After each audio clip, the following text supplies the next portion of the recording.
প্রথমে আমরা একটা অল বর্ডার করে নেব।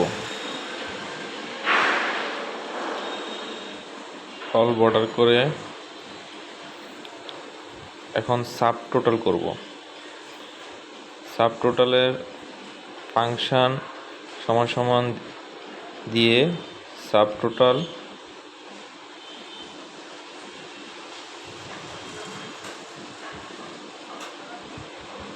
(109) সাম ধরতে হবে। তারপরে উপর থেকে সিলেক্ট করে নিতে হবে, ফুল কলামটা সিলেক্ট করে ব্র্যাকেট শেষ করতে হবে। ব্র্যাকেট শেষ করার পর এন্টার দিতে হবে। সেকেন্ড কলামে আবার দেখব সমান সমান সাব টোটাল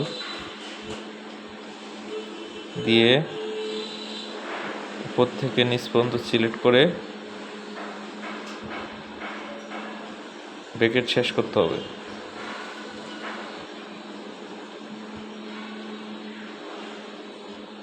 ব্র্যাকেট শেষ করার পর এন্টার দিতে হবে। এভাবে আমরা সাব টোটাল করতে পারবো।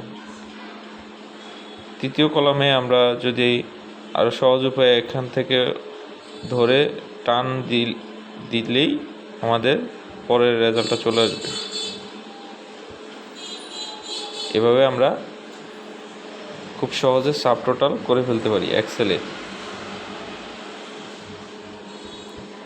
বন্ধুরা, সবাই যদি ভিডিওটা ভালো লাগে লাইক, শেয়ার, কমেন্ট করতে ভুলবেন না। ধন্যবাদ।